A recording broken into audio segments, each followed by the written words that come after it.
across the ocean to the land beyond the mountains. Through the Sahara, we bring on-spot news, live analysis, expert discussions on trending stories in politics, business, socio-economy, sports, and documentaries. Representing people. Mr. President, my people are under siege. I will place economic stability and confidence. To condemn this act and call for the immediate release of this minister in the Temple of God. Good morning and welcome to Open Conversation on Atlantic Television Network. Open Conversation is the People's Flat Network flagship political platform through which trending political news, events and stories are discussed with stakeholders. Through these conversations, ATN uses political talks about specific issues, party system and actor to explore hope and engender positive impact to the society. Today on Open Conversation, we'll look at the stories. First, Edo State. PDP commences campaign for Guba election. And then on to Oyo State, Makinde on vacation, transfers power to deputy.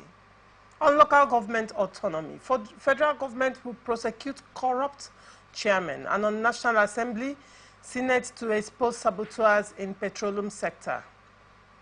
On nationwide protest, DSS identifies sponsors, warns against action. Still on nationwide protest, 15 points demand.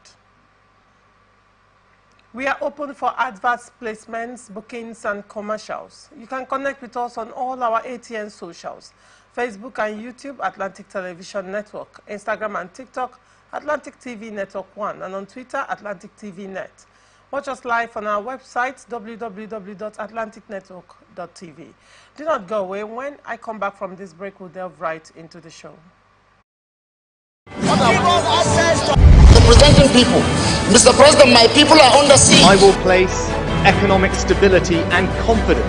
To condemn this act and call for the immediate release of this minister in the Temple of God. Give us access to our money we put in the bank. She said 3,000 is 1,000 to collect 3,000 naira. Where are we heading to?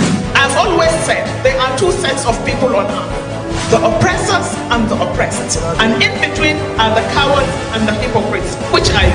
No matter how tough the challenge, how high the obstacles, we always overcome. What Nigerians need now is not about the taunting. Who can come and salvage us from where we are?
We just dey vote for government, but we not get good governance. At all. Road so no dey, light usai, the infrastructure nko e come turn to be forbidden fruit for the city.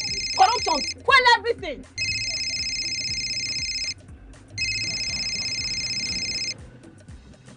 Hello? Hello, madam. Good afternoon. Good afternoon. My name is Mrs. Ayeni. I am calling from the Ministry of Humanitarian Affairs. Okay. Okay, I've been expecting your call. Madam, remove this your phone from loudspeaker. No verse. Now my phone be like that. Hello? Are you there? I hear, I'm hearing you. Yes. We saw a copy of your invoice for computers, printers, and laptops. Yes. Are you working on them now? Ma, the prices you quoted are way too high now. Madam, sorry, please don't cost. We found the laptop you said is 1.8 million naira for 600,000 naira. Hello? Now my body network there. I can't hear you. Network is bad. Madam, we can hear you. Continue. Hello, I can't hear you. I will call you back. Their behavior not good now. Madam. From the line across the ocean to the land beyond the mountains, through the Sahara, we bring sports and the whole day. Only on ATN. Representing people. Mr. President, my people are under siege. I will place economic stability. I've always said there are two sets of What Nigerians need now is not about the Tonte. Welcome back and thank you for staying with us. Joining me on Open Conversation this morning is Asim Adams, ESQ. Asim Adams is a legal practitioner, he is a human rights advocate, and he is the convener, Lawyers Without Borders. Good morning, Asim, and welcome to Open Conversation. Good morning, Nigerians. And on to the story. Ahead of the September 2024 governorship election in Edo State, the People's Democratic Party has announced it will begin a word-to-word campaign on July 25.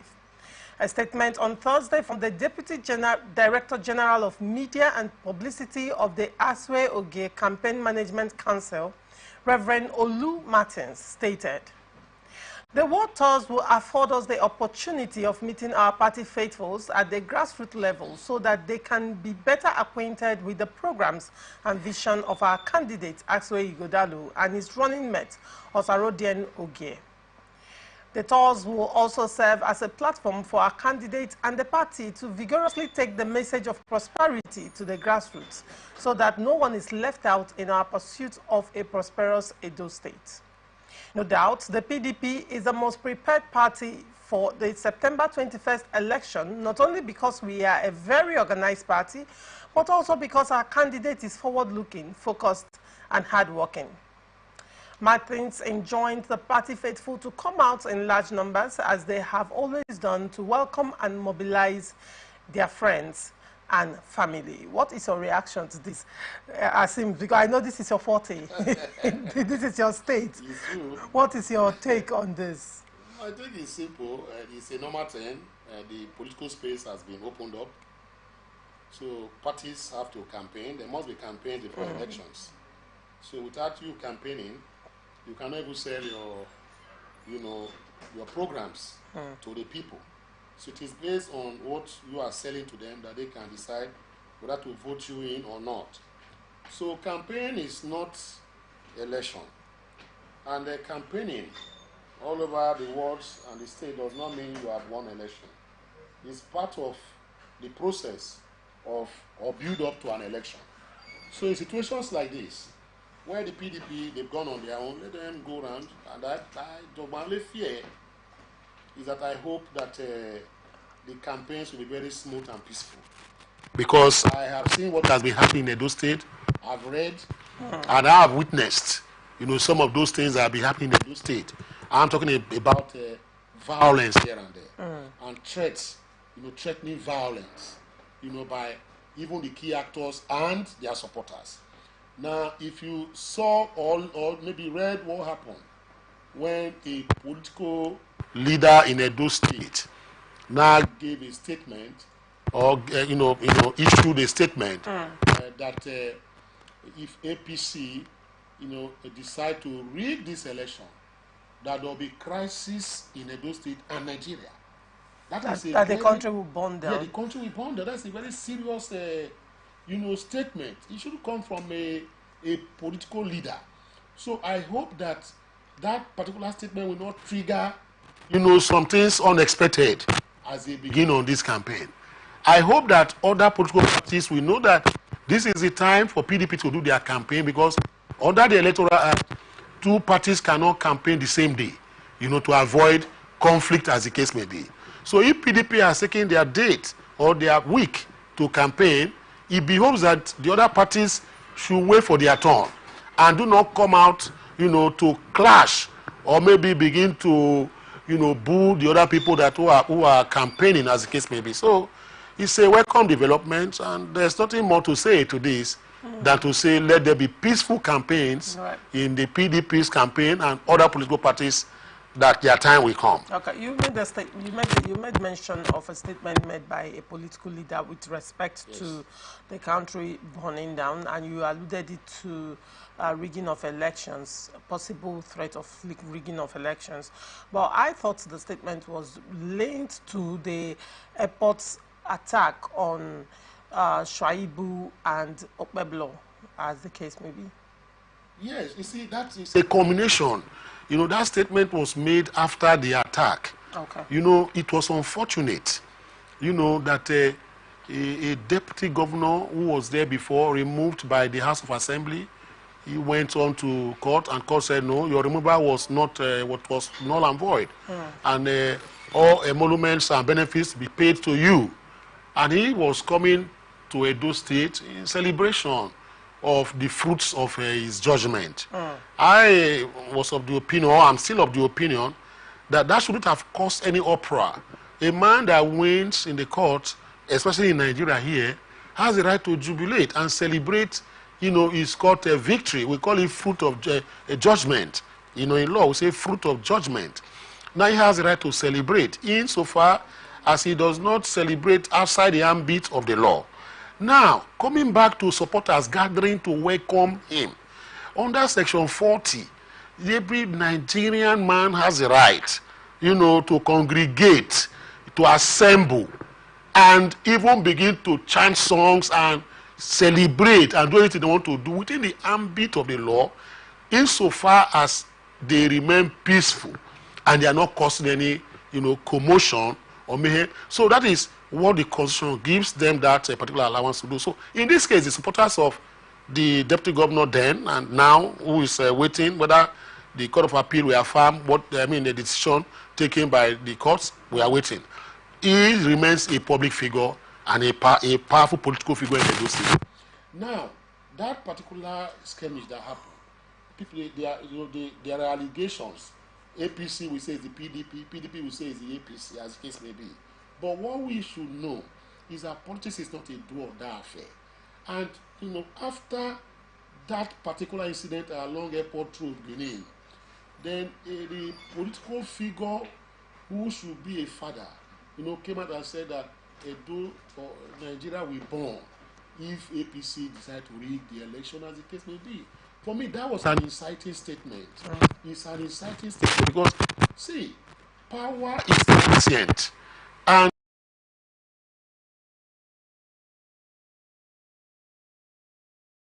why will you begin to struggle to want to get power?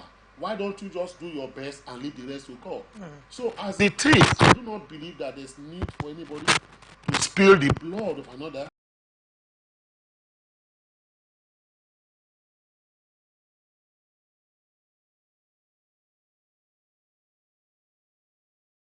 If there's a way he can even, take back that particular statement and say, this is not what I meant.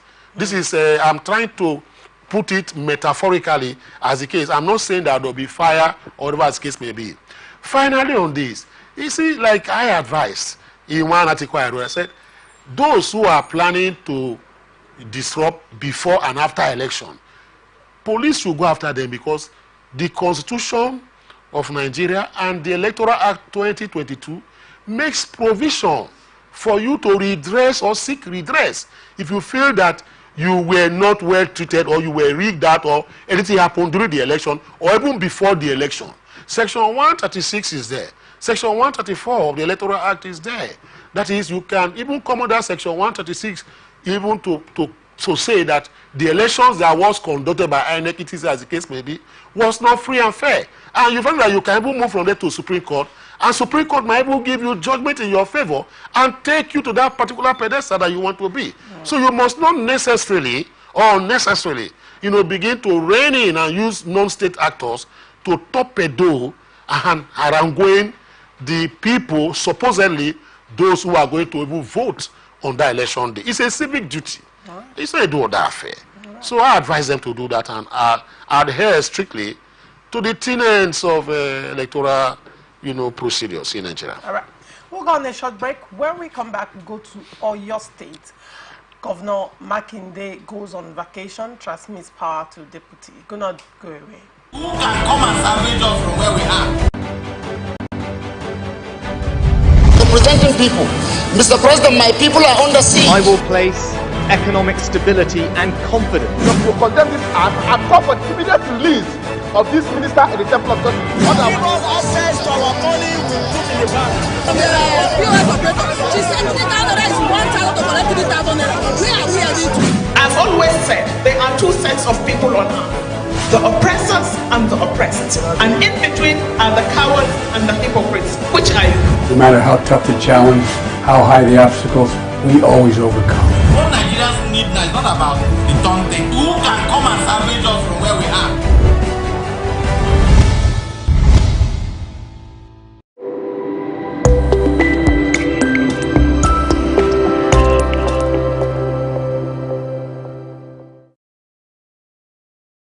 From the line across the ocean to the land beyond the mountains, through the Sahara, we bring on-spot news, live analysis, expert discussions on trending stories in politics, business, socio-economy, sports, and documentaries. So catch all the updates on the happenings around the globe. Stay focused on the fact today, only on ATN. Representing people. Mr. President, my people are under siege. I will place economic stability and confidence. To condemn this act and call for the immediate release of this minister in the temple of God. Give us access to our money we put in the bank.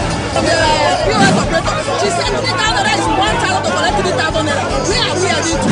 I've always said there are two sets of people on earth. The oppressors and the oppressed. And in between are the cowards and the hypocrites. Which are you?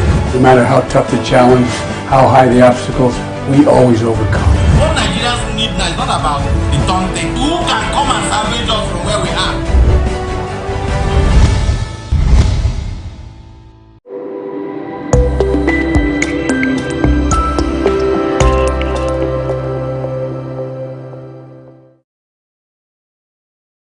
From the line across the ocean to the land beyond the mountains, through the Sahara, we bring on-spot news, live analysis, expert discussions on trending stories in politics, business, socio-economy, sports, and documentaries. So catch all the updates on the happenings around the globe. Stay focused on the fact today, only on ATN. Representing people. Mr. President, my people are under siege. I will place economic stability and confidence. To condemn this act and call for the immediate release of this minister in the temple of God. Give us access to our money we put in the bank. POS operator, she said 3,000 naira is 1,000 to collect 3,000 naira. Where are we heading to? I've always said there are two sets of people on earth.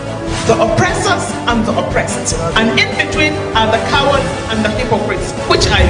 No matter how tough the challenge, how high the obstacles, we always overcome.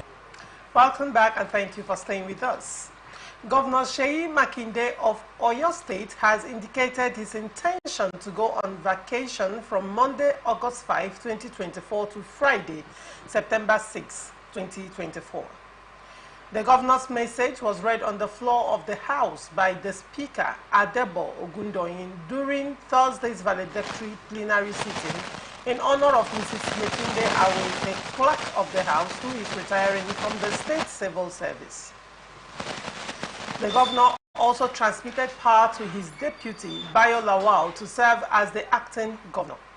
The letter read, annual vacation from 5th September 2024 to Friday, September 6, 2024, pursuant to Section 190, subsection 1 of the Federal Republic of Nigeria, I hereby transmit that during this period indicated above, Deputy Governor Barrister Bayo Lawal shall be active governor and shall be acting governor and I shall be back from the vacation September 7th, 2024. He promised to resume from vacation on Saturday, September 7, 2024. Joining me on Open Conversation this morning is Ndamzi Ekulo, Esquire. Ndamzi is a legal practitioner and a political analyst. Good morning, Ndamzi, and welcome to Open Conversation. Good morning, Laurentia. Good morning, viewers. What is your take on this story? Thank you very much. It is trite that before a governor abdicates his or her role or functions of a governor within a particular period, or either intending to embark on a vacation like Governor Makinde chose to, he or she must formally and officially communicate the House of Assembly of the state through a letter informing them of the reasons for the vacation. Governor Makinde has fulfilled the provisions of Section 190, sub 1 of the Constitution, which allows him, the constitutional rights to transmit powers to his deputy, and he has done that in fulfillment of the Constitution of 1999 as amended. So the action of Governor Makinde is in line with the law and should be emulated by other governors, because we have seen in the past where some governors will leave the shores of their state, jet out of the country for weeks and months without even formally transmitting powers to their deputy. So what Makinde did, it's highly commendable of him and is worthy of emulation. All right. Yes. All right. Asims, you recall the saga in Ondo State between the late Akeredolu and the present governor Ayaditiwa, when Akeredolu was sick and really needed to take some time off, and he refused to transmit. In fact, he was governing the state from his sick bed before presidential intervention came and he forcefully handed over to Ayaditiwa. Now, in comparative analysis to Makinde's action is applaudable. However, I want you to periscope a bit on the actions of governors when there is urgent need for them to transmit power to their deputies. Why is it a problem? Thank you very much. People applaud him, but I don't. All right. Because if a constitution imposes an obligation on you, you are bound to carry out that obligation without let or hindrance and without favor or anything you want to do, as the case may be.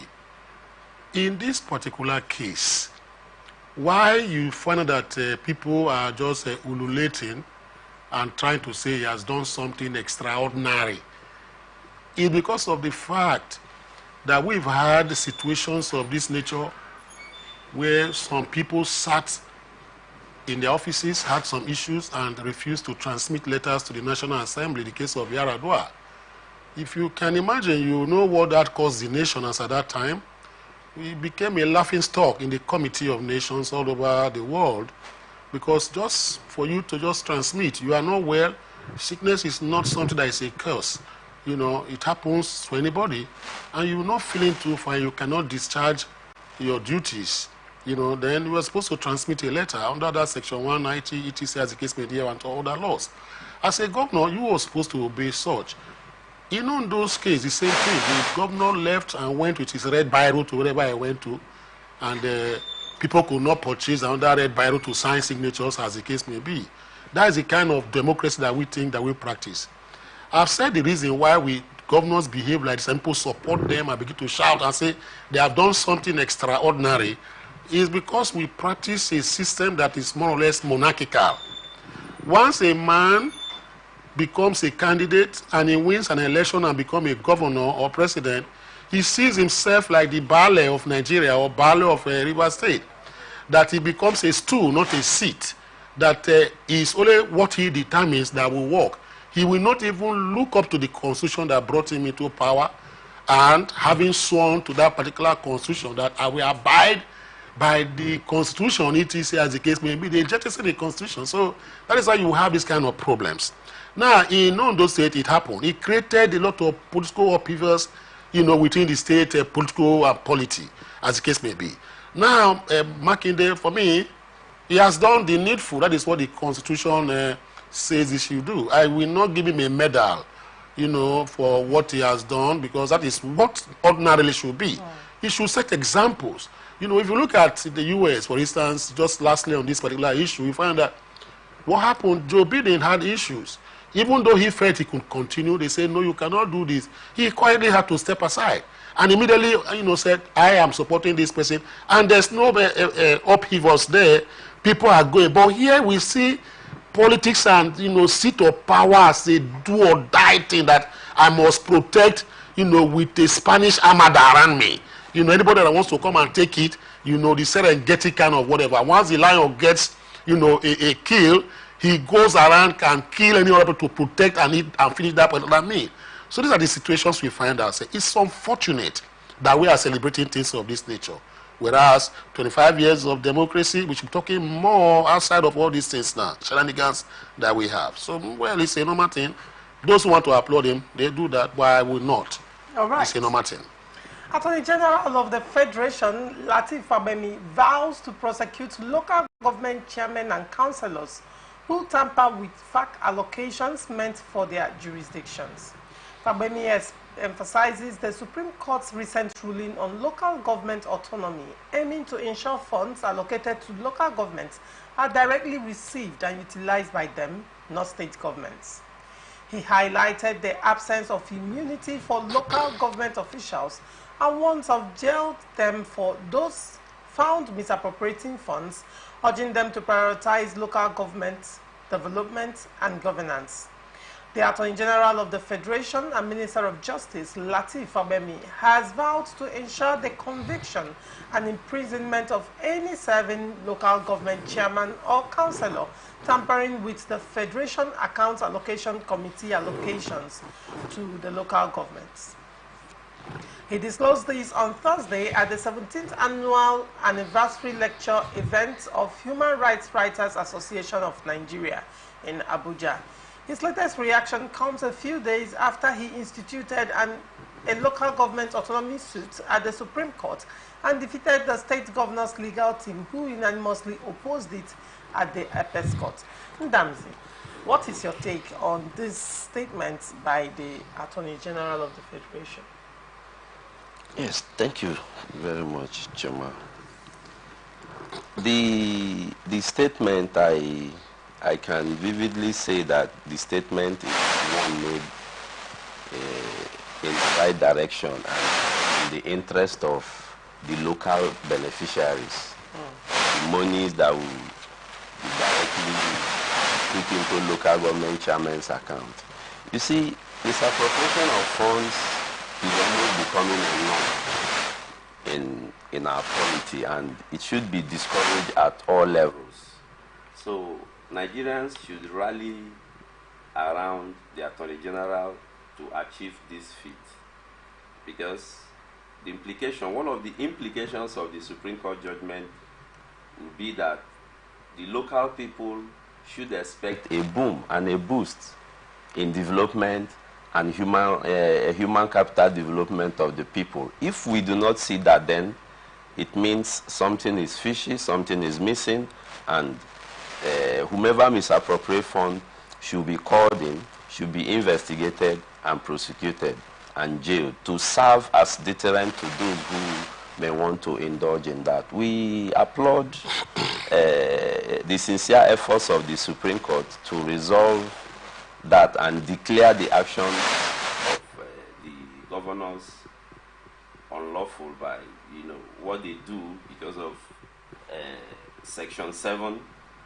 which have allowed the states powers to legislate on local government. So governors at that point arrogated to themselves so much powers. That is the reason you see a governor will blatantly and flagrantly disobey the judgment of the court. So we applaud what the Supreme Court did. The Supreme Court has really resolved that question that have been lingering for decades. It has been put to rest, and one would expect that developmental activities will commence from the local government that are already democratically elected. All right. Barrister Sims, what is your take on this development? Do you see this being actually implemented? You know, so many beautiful policies, but implementation seems to be the major challenge. Do you see this actually being implemented in this case? Well, I feel,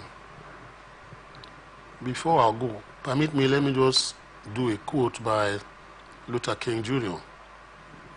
He said, "We need leaders not in love with money, but in love with justice. Not in love with publicity, but in love with humanity." That is Martin Luther King Jr. You know, what Luther King here is trying to say is that leaders should have this kind of qualities. Unfortunately, the Nigerian political space is littered with leaders that have none of these qualities. Money, they steal. They are in love with money. Publicity, every day they're on television. They want people to know. They are launching one small 500-liter tank. They are bringing cameras. They don't like or work for humanity. That is why you see the AD has come out to say that he knows that if he does not give this kind of stand, even with his warnings he has given, it does not deter them from, you know, pilfering and allocating, monies meant for public to themselves. Yesterday, I saw a viral video that was going around where a former chairman of local government said, "You cannot bring down this building." The other people said, "No, we're going to do this, we're going to pull down the hotel." The question that ran through my mind was this: where the man got the money to build that? I don't know where he got the money. That's number one. Two, is that the best method the government should have used to go and pull down the hotel, etc., as case may be? Can't you convert it? Assuming you get a court order to do whatever, must you demolish? Can't you convert it and give it to make it less privileged homes or orphanage home and give it to charity for them to utilize it? But you want to pull it down. These two wrongs don't make it right. That's on that side. Now the AG Fed has said it, but this talk will fall on deaf ears because we have a polity that is opaque. We have a polity that is iron curtain stripping. What am I trying to say?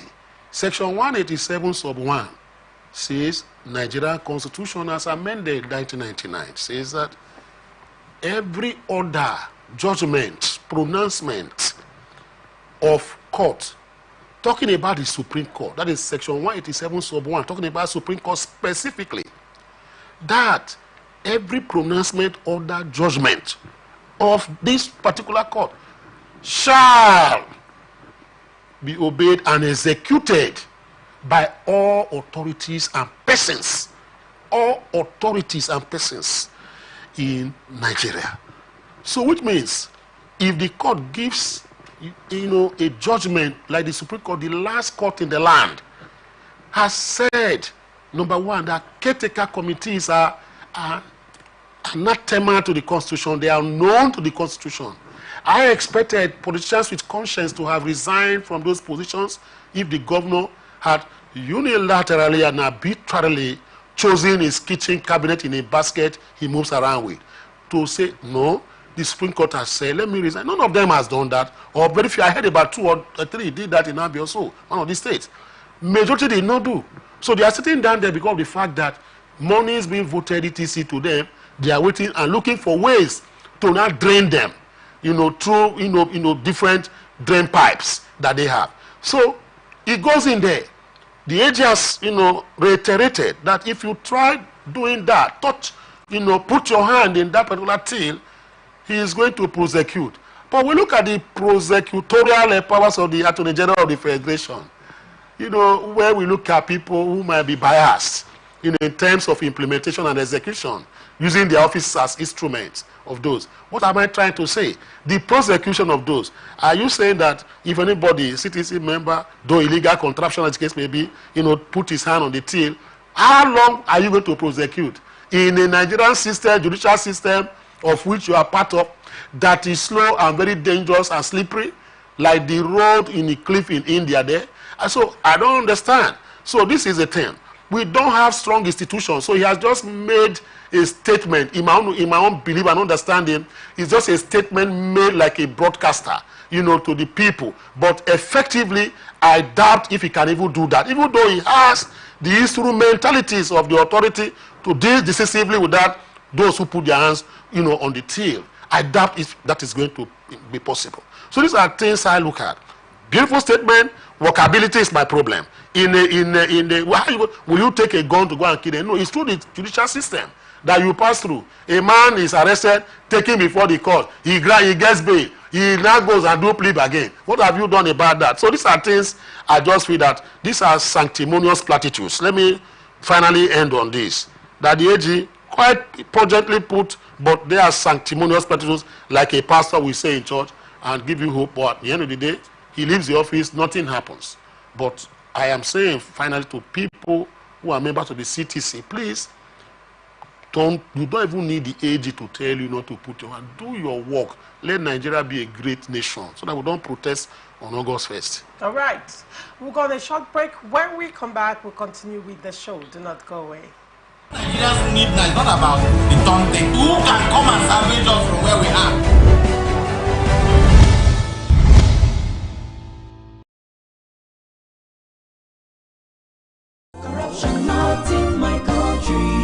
I don't get a lot. Boy, they won't booga me small. They say, man, give them bribe. I say, nothing. Okay, now, we'll go block later. You remember that contract we will do that time now? They don't pay. But first, you see the house rent with the old since. We go first call caretaker, take the money, slap him. Beg, see, say I get annual levy where they pay for club. Where me and boys they shout beer in our house, I could pay that one. You remember say me and tell you I go buy you motor. I go buy now. Okay, they pay you money now. Why would don't they beg caretaker? Why would they beg landlord, old man, and they agree give us time? Money can't come now. You won't divert time. You said na corruption. Corruption, not in my house and not in my country. Sure? Sure. Corruption, not in my country. This message is brought to you by the Akinfade Foundation, the MacArthur Foundation, and with broadcast support from Atlantic Television Network.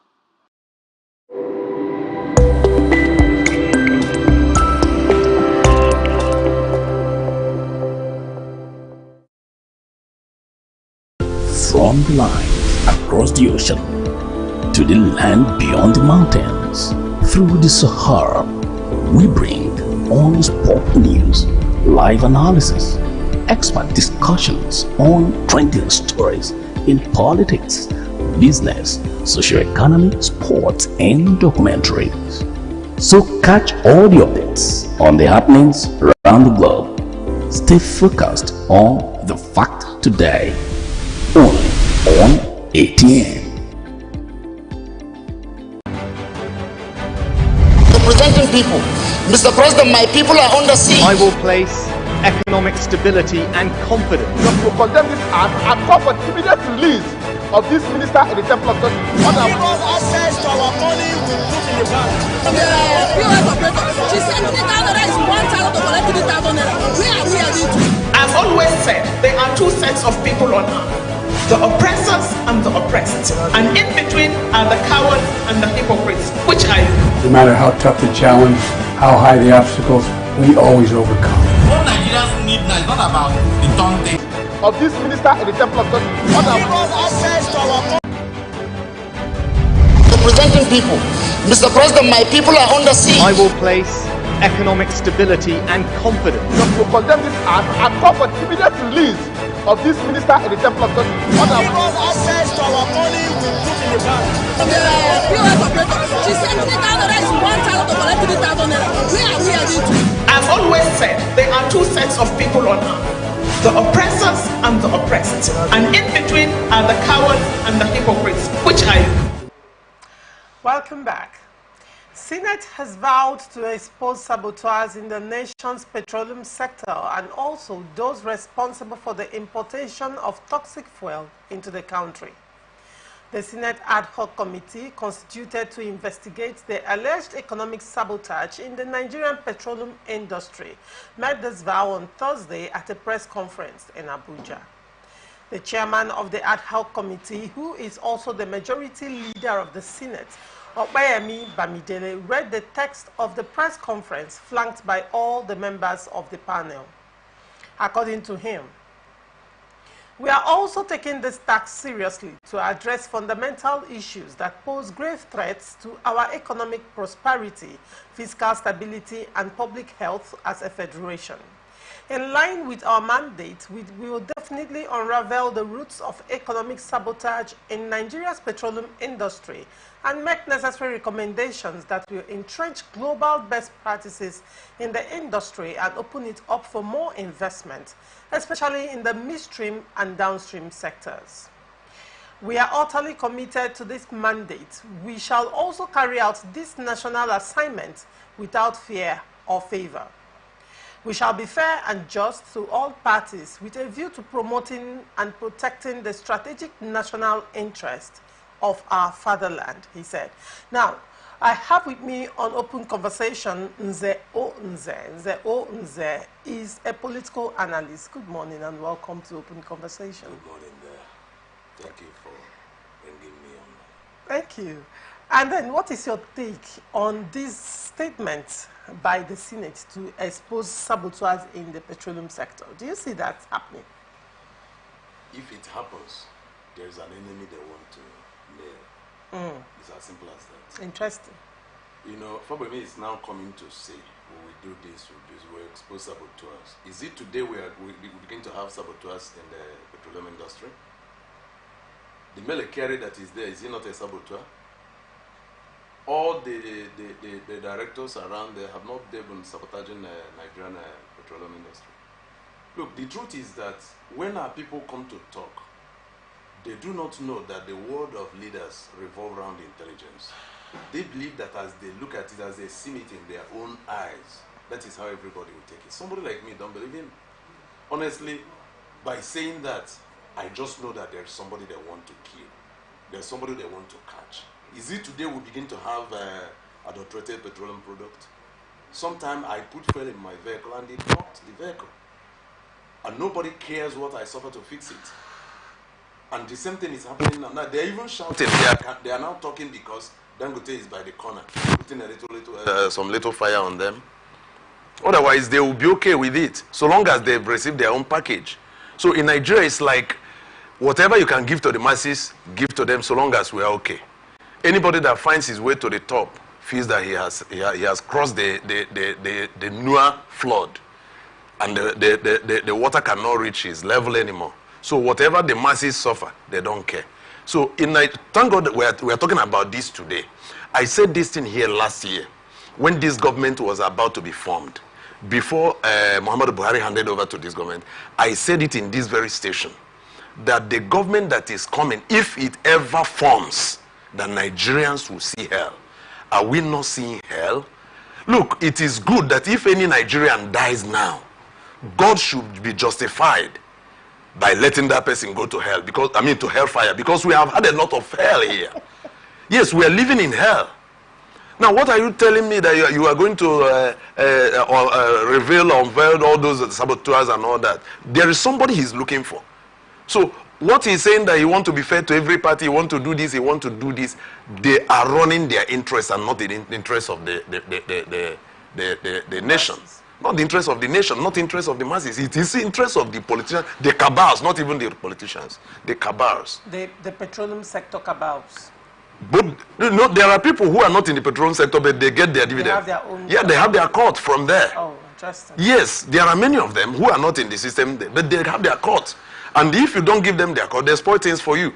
So those people, once they, maybe this set now, it's like the people who imported this other fuel is not within their clique. That's why they are talking like this. So we don't believe you, Oga. In case you are listening to us, we don't believe you. You're a traitor. You are not telling the truth. All right, Ndamzi, what is your take? Yes, my position would be that Nigerians do not trust the Senate. We don't. In fact, we have lost trust completely with what happens in the National Assembly. Why do I say this? Example is the national minimum wage. Everybody saw how in less than 48 hours they passed this bill. 2 hours, less than 2 hours. Why can't they pass bills that will affect the lives of the ordinary Nigerian man quickly, so that the president can assent and we swing into action of having a better government? But the things that will favor the ordinary Nigerians, they will not touch that. What has happened to the Petroleum Industry Act?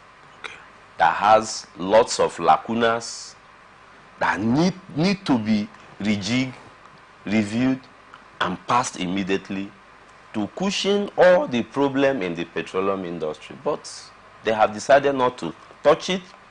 They only concentrate on what favors them and their families alone. So the Senate committee leadership who have just told us this, we want him to know, if he's listening to us, that Nigerians are saying we are fed up with your promises that we vow. You have been vowing. They have been vowing. What has been the effect of all the vows they made? None. So we don't trust them. We want them to quickly, just like they swung into action in passing the National Minimum Wage Act, they should also give us result. Nigerians want to see the names of those who are sabotaging the petroleum industry. We want to know the state of the NNPC. They told us sometime that refineries will be in operation. They keep changing dates. So we are fed up with all this vow. We want to see action. We want to see big names in NNPC prosecuted and sent to jail. We want to see players in the industry prosecuted and sent to jail, possibly their assets confiscated and returned back to government. We want to see action.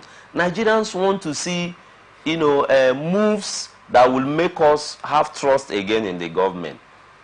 You see, there is this disconnect between the people and the leadership of this country because they don't give the people feedback.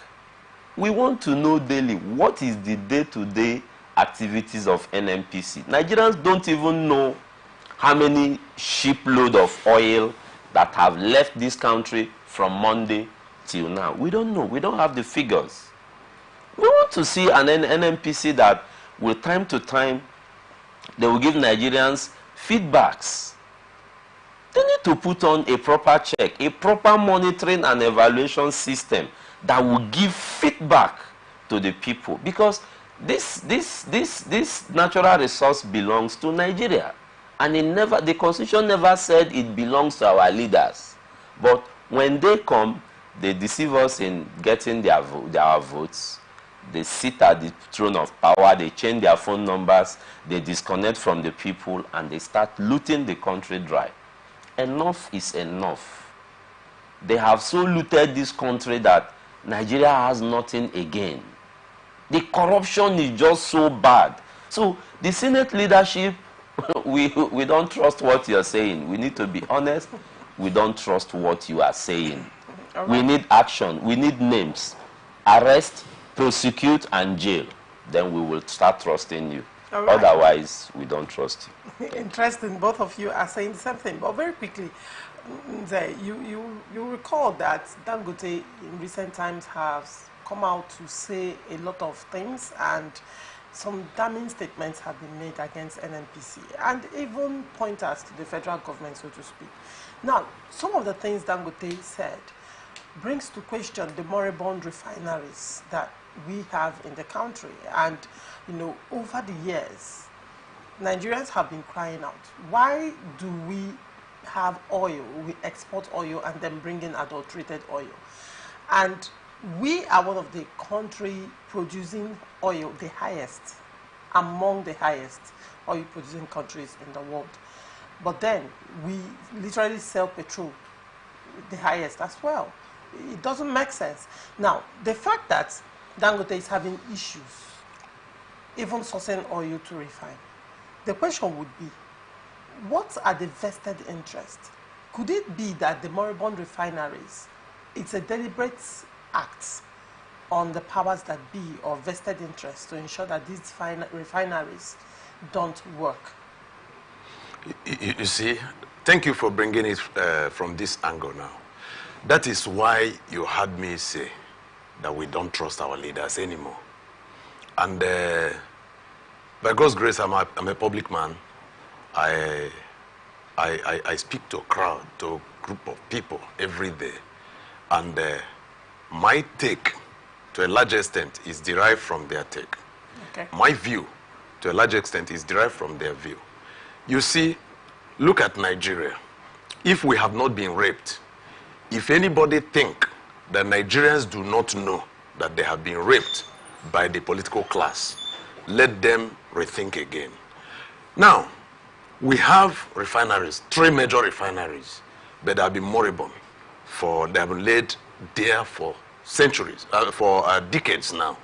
And you ask yourself, what is the problem with fixing these refineries? Each government, successive government that comes, will invest millions and billions of dollars in servicing this refinery. When they finish, they leave it like that.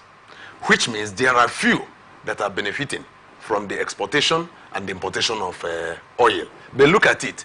To whose detriment? To the detriment of the common man. When you move, each crude contain a lot of various minerals in them. But you see, the only one we have is that PMS and AGO. Kerosene now is not even there again.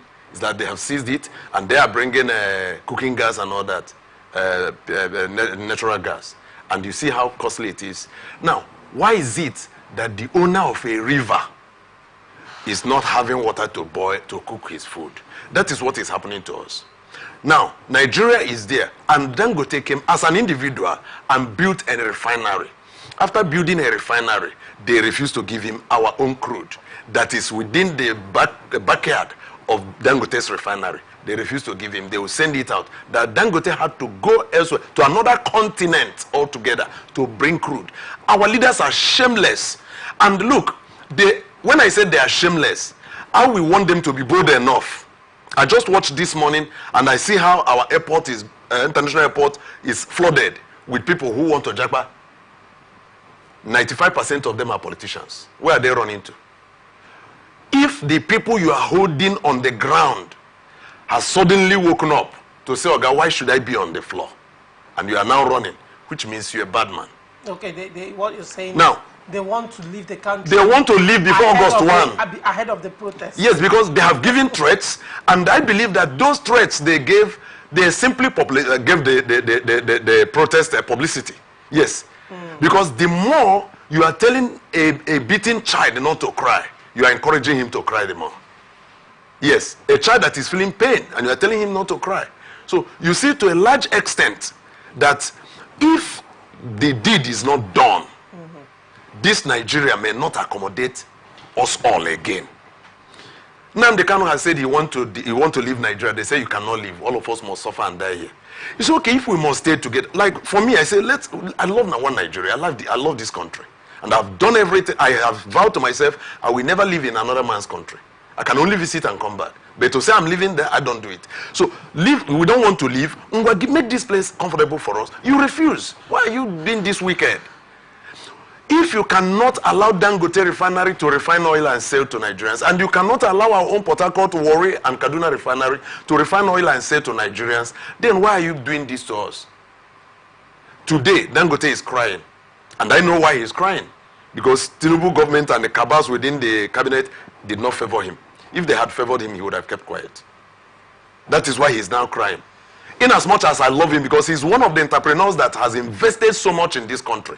If others, if about maybe 20% of his kind can invest in this country will be better. We won't be importing everything we're importing today.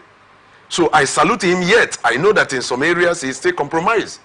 But today, what is biting Nigerians has beaten him a little, and he's shouting. Maybe they will hear his voice and they listen to all of us. All right, Ndamzi, you wanted to say something. Yes, I want to add that corruption is the major problem in the petroleum industry, and any president who will dislodge the petroleum cabal in Nigeria will forever remain our greatest hero, because the NNPC is like the headquarters of our national cake. So there are few cabals in the country whom have held that headquarters, that towers, NNPC towers, very strong. They have decided not to let go. And some of them are not politicians, but are more powerful than politicians. So we want our president to come up clean and dislodge this cabal, possibly reject the board of NNPC. If I were him, I would, with the accusation Dangote made, by now, I would have asked the board to resign. Because you need to be proactive as a leader for people to take your leadership serious. If there are no sanctions, those behind will not obey instructions. So people need to be seen as scapegoats to salvage a particular situation. If there are no scapegoats, then it means improvements are not seen in the system. So in my own opinion, the government should involve proper monitoring and evaluation in that petroleum industry. They should come up with clean records. If they sold 20 trucks of crude in a day, Nigerians should know. There should be proper system. It's just that the leadership in NNPC and also in the federal government are beneficiaries of the scam and corruption there. If not, there are proper mechanisms to check if a drop of crude touches a vessel. We should know. This technology are all over. I have had records to interact with a team in the US sometime. They were proposing pipeline security. And the proposal, when I read it, oh my God, I said, with this proper mechanism in place, we will not lose a bottle of crude. But trust the country. Bring in such facility, they won't encourage it, because it will be inimical to their own benefit. So they are not serious to solve the corruption system there. It is just the truth. Right. The leadership are benefiting. And you think the will to bring people to book is not there? That is the reason, because their fingers are soiled. All right. Department of State Services on Thursday warned against the planned nationwide protest against hardship in the country. The agency said on Thursday that it had already identified the sponsors of the planned protest and warned them not to proceed with it, as it is not in Nigeria's interest. The warning is contained in a press statement signed by the Director of Public Relations and Strategic Communications, Dr. Peter Afunaya, and made available to press. They warned that it had intelligence that the planned protest would be hijacked by hoodlums to cause chaos and extreme violence in the country. The statement alleged that the goal of the planners is to cause regime change, especially at the center.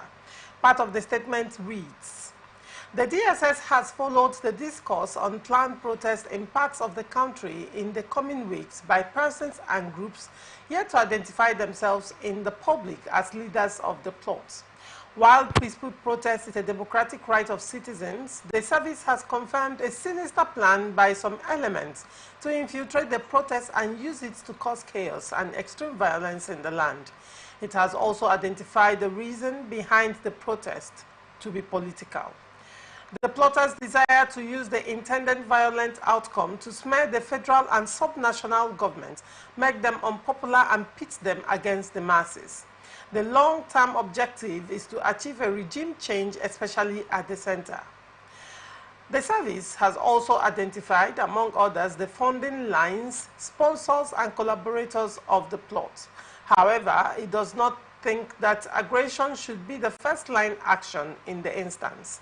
In handling the emerging scenario, it has instead variously applied non-kinetic and conflict resolution strategies, including moral persuasion, stakeholder engagement, and all the other multi-track diplomatic shuttles to dissuade the planners from actualizing their undesirable objective. Based on the foregoing, the service wishes to warn all the protest groups to eschew any form of protest, proposed rage, anarchy, and spoliation. Nze, what is your reaction to this DSS coming out to warn protesters and also saying that they have identified the sponsors of this impending protest? I respect DSS so much. In fact, it is one of the law enforcement agencies I would like my children to work with. But look at, in this case, I see that both the Nigerian Armed Forces, Nigerian Judiciary, and if I may say, Nigerian native doctors have been roped in the corruption of Tinubu government. I accuse them, I'm not alleging. Why are you accusing the Tinubu-led government of corruption? Oh, it is corruption personified now. Tinubu as a man is corrupt. That's a harsh word too. Yes, now to the man. Can you substantiate that? Yes. You can Are we not all here? That. Did I not know when he became governor of Lagos State? Did I not know when he was protesting in against this man's government, Jonathan? Did I not know his antecedents? Who does not know? Why will you tell me that what I'm wearing in my hand is yellow when it is black? It is only in Nigeria that such thing happen. You can't do it in developed countries. Even when I believe that most of us are supposed to be developed in our mind, because we go out there, we went to school, so we have been developed, but it's just that the system is making us look as if we are remote. Look, Tinubu as a man is corrupt, Akpabio is corrupt, Ganduje is corrupt, all of them are corrupt. So now they have put, no, sorry to sound like this. Yes. I know you are afraid of the bomb they might come to throw again, but they will not throw. Sim is the governor. Nobody will do that. Don't please, hold on.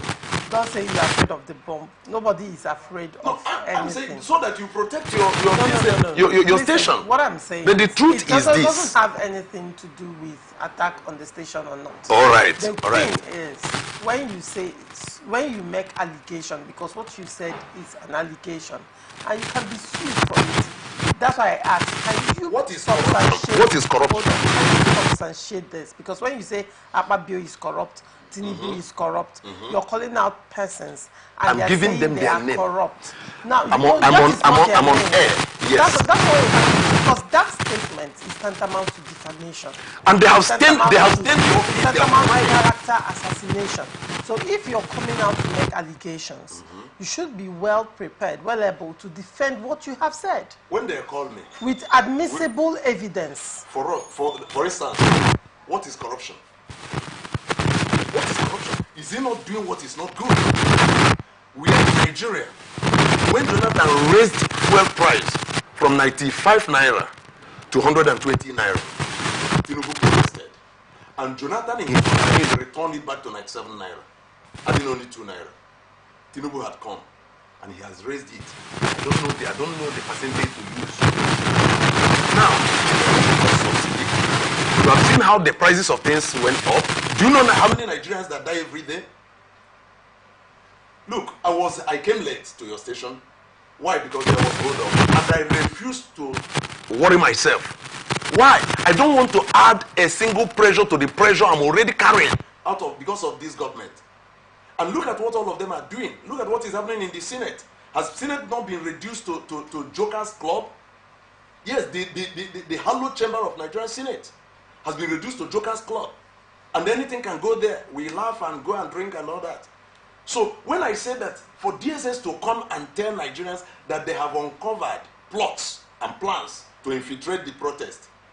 The same intelligence that gave them those information is capable of identifying the persons who are plotting. And their duty as defenders of Nigerian citizens is to go after those who are plotting to infiltrate the protest. Now, why are we protesting? Why are Nigerians protesting? We are protesting because, one, we are hungry. One, we can no longer live peacefully in our land. There is crisis everywhere, insecurity here and there, and Nigerian military forces can no longer help us. But these are the same people who are good at stop and search and collecting 200 naira from citizens for no just cause. If you refuse to give them, they kill you and tag you anything. Is it not corruption? And you tell me that I'm alleging what? On something that is very plain. Is it because if we say, look, I'm a matured man, by God's grace, my children are up there, they are growing. So if I die today, it will be in history that a man called Reverend Zeonze died for speaking the truth in Nigeria. All right. Honestly, look, we need to tell ourselves the truth. DSS, we respect them, but for them to come and say Nigerians should not protest, they have no justification. And you look at the phrase they are adding, that protest is the right of the people. Why they are doing that is because their Baba was the father of protest in Nigeria. All right. So they just have to add that in order to justify the man. But the truth, for them to tell us not to protest, they are telling lies. On that day, let them come and stop the Nigerians. Let them kill the ones they will kill, bury the ones they will bury, and the remaining ones will continue to protest until everyone dies, and it will remain only them. Let us see how wild animal will not devour them. All right. Ndamzi, what is your take on the statement by DSS? Yes, we want to remind the DSS that Nigerians are within their rights to protest. Section 40, sub 1 of the Constitution allows Nigerians, to protest, but that doesn't mean that because the Constitution allows us right to civic protest, then we will not go violent. If we look at Section 83, sub 4 of the Police Establishment Act, the Act even went ahead to say that the police in that regard will provide security, will guide the protesters, from infiltrators. Because, in every protest, there are also those who have criminal mindset, who would want to hijack the process to unleash mayhem, loot people's properties, and all that. Like I watched the army yesterday giving a statement about those that are vulnerable in this regard, that are those that have gadgets like phones, laptops, iPad, and all that. So what do I mean? That section of the Police Act that allows them to secure and protect the protesters. And we can see in 2012, Mr. President led a protest against the government of Goodluck Ebele Jonathan then. And nobody was harassed. Nobody was killed. The security agencies never came out then to warn anybody not to protest. So what we are trying to say is, as Nigerians, it is as of right, as guaranteed by the Constitution of the Federal Republic of Nigeria, that we can protest peacefully and ask the government to possibly amend their ways. What are Nigerians asking for? We want a better society. That is not bad to ask. We want free and fair election in the land. I don't think anybody, that is bad to ask. We just want a just society where a child of a nobody can access opportunities with the children of people. So we are as of right to protest. I am not against the protests, but the area I wouldn't be part of is anyone plotting to go violent or to topple the government of the day. Right. At that point, it becomes treasonable and punishable by the law. So let Nigerian youths out there be encouraged to go ahead, protest within the ambit of the law. Do not take the laws into your hand by looting people's facilities, embarking on arson. That in turn will become unlawful. This will be my advice to us. Human rights activist Omoyele Sowore has listed 15 critical demands from Nigerians as part of the upcoming Days of Rage protest. The protest, tagged End Bad Governance in Nigeria, aims to address the country's governance challenges. According to Sowore, a former presidential candidate of the African Action Congress, the demands were compiled from inputs received from Nigerians participating in the End Bad Governance in Nigeria campaign. The demands are directed at President Bola Tinubu's administration and are considered non-negotiable by the protesters. The Days of Rage protests, scheduled for August 2024, have been preceded by the demands published by Sowore on his X account. The 15 demands from Nigerians include a call for the President Tinubu administration to do the following. 1. Scrap the 1999 Constitution and replace it with a people-made constitution for the Federal Republic of Nigeria through a sovereign national conference immediately followed by a national referendum. 2. Towards the Senate arm of the Nigerian legislative system, keep the House of Representatives and make lawmaking a part-time endeavor. And 3, pay Nigerian workers a minimum wage of nothing less than 250,000 naira monthly. Let's deal with the third one.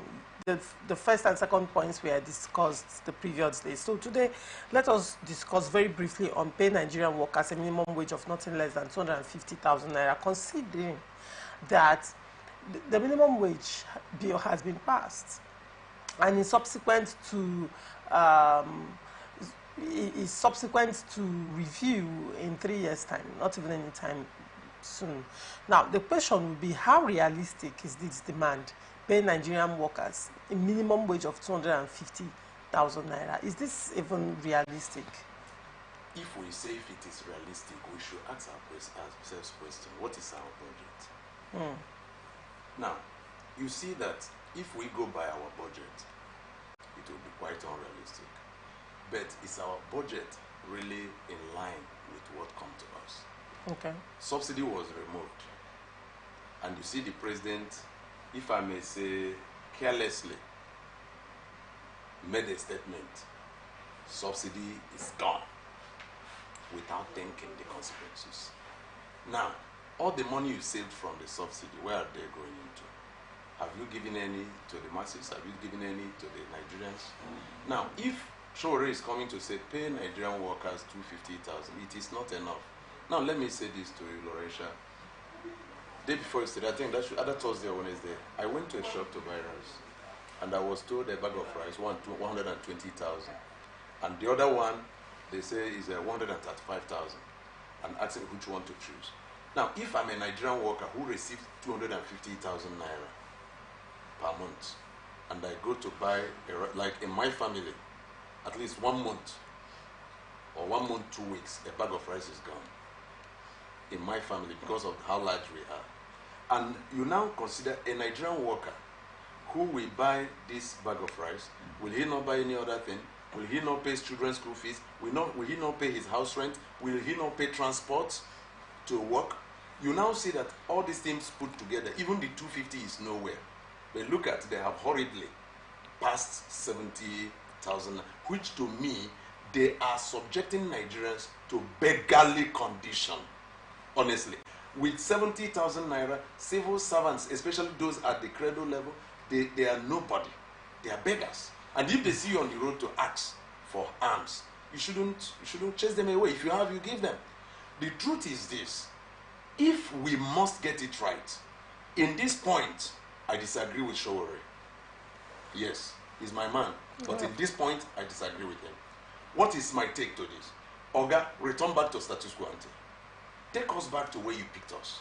If possible, take us beyond where you picked us. Take us to where you and Buhari, whom you brought, picked us, from Jonathan. Return fuel price to at least 100 naira per liter. If that thing is done today, you see rat race in Nigeria, everything will be crumbling down. Because you say you remove subsidy because it is a scam. You are giving to some people and you removed it. Now, all of us who have been benefiting from those people you are feeding. Because why you say you feed them, but we benefit. I think it is to our advantage. They're now refusing to feed them and you are feeding yourself and all of us are crying and dying. We can't access healthcare. Ordinary paracetamol now, a card is either 700 naira. A paracetamol of 20 naira per card during Jonathan time is now about 700 naira per card. M&B is about more ordinary paracetamol, as ordinary as it could be. So you see that the only thing that took all these things far is because of the removal of fuel subsidy, and we have not for once breathed a sigh of relief for removing of that fuel subsidy. So advocating for payment of 250,000. Look, let Nigerian workers be paid 20,000, but let that 20,000 be enough for them. That is what I'm saying. Let the money have value. Let that money have value. Now, today, I think a few weeks ago, about 2 weeks ago, Gary was 27,500 naira per basin. And it takes 3 days in my house for a basin of Gary to go. And how will I survive as a priest? I'm just a pastor.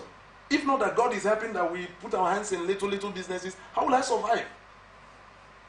27,500 and you buy it about 4 or 5 times in a month. So how do you expect us to live? And the reason why the market woman raised the price of Gary to this point is because if she should sell that Gary at 4,000 naira per basin, what can 4,000 afford her in Timbu government? So you see that there is need for us to begin to handle this thing from the scratch. Bring back fuel subsidy. Pay the subsidy. It is helping us. Because do you know why? Why the fuel subsidy was on, our road was good. Why the fuel subsidy was on, our schools were working. Why the fuel subsidy was on, things were bad. Life was flowing. I know that there are better ways to handle this, because the reason you are even talking about fuel subsidy is because you have blocked your refineries from producing. If these things are locally produced, we won't have a problem. Honestly, we won't have a problem. Let the refineries begin to work. Since we fetch the crude by our backyard and pour in our front house into the refinery, there won't be transportation costs, and they will produce whatever it come out we enjoy, because we fetch from our house, we refine in our house. So what are we paying money for?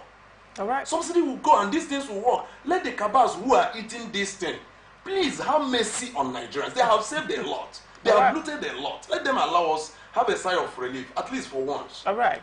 Ndamzi, what is your take? Removal, payment of minimum wage of nothing less than 250,000 naira monthly. Is that a realistic demand? It's considering the economic realities of today, that demand is unrealistic. The government would not be able to pay the minimum wage of 250, as the case may be. But like the Reverend posited here, that the government should return us back to where we were. If the president and those in his cabinet could just have mercy on Nigerians and bring back subsidy. We want the subsidy back. Nigerians are asking them now to bring back the petroleum subsidy. Because you told us you will remove subsidy within months. The refineries will be working. And you assured us also that there will be lots of savings. Where are the savings? Ordinarily, one would have expected that the savings should be put into agriculture or even import enough foods to cushion the effect of price hike. Because the major challenge Nigerians are facing, number one challenge in my opinion, is the food crisis. We must eat and feed fat before talking of bearing responsibilities. So the minute thing the ordinary Nigerians should benefit is cheap food prices in the market, but that is not happening. So the leadership should explain to Nigerians where they kept the savings that accrued from the removal of the subsidy. We want to know. It is our right. You remove this subsidy in the interest of Nigerians, yes? Then fine. Account to us. Tell us how much you have saved from this removal of subsidy. Tell us where you have put it, if you have. Or if you have not put it in any sector, we want to know where you want to invest it. Is it in fixing the East-West Road? Is it in investing in farming like you told us? The president told us at the inception of this administration that there will be massive famine at the 6 geopolitical zones. But we have not even heard of any land acquisition anywhere for this farming project. So this should have been areas the leadership will put the money that will help in cushioning the effect of the removal of the subsidy. But we don't see that happening. The NMPC is still lying low there. Nothing is happening. So there are really questions to answer. So I beg to disagree with Sowore on this. 250 is unrealistic at this time. It is not possible. What would be realistic in your opinion? Yes, in my opinion, I had thought that Labour and federal government would settle for at least a minimum of 120.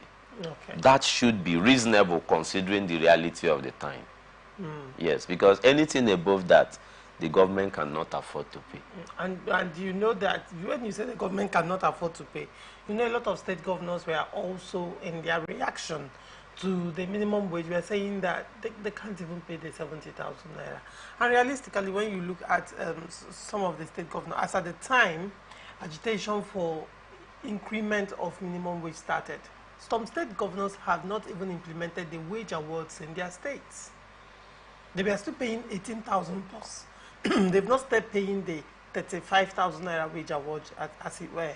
Now, if some state governors were unable to do that, what makes you think that they can't pay the 70,000 naira now? Thank you very much. You see, honesty is key in leading the people. And leadership is about the people. Any intention of leadership that is not about the people have failed completely. The reason why state governors are saying they can't pay the minimum wage of 70,000 is because they are not being honest with the people they are leading. Okay. They are receiving funds from the Federal Allocation Committee, and they also have internally generated revenues. How many of them accounts or even give on the spot assessment of their internally generated revenue, for example, beginning this year, January till date? Have we seen a state governor who is honest enough come out on a live television telling the people, we received so amount of money this month, in IGRO we got this, on other investment we got this, this is where we have put so amount, we still have this left? None. I challenge anyone.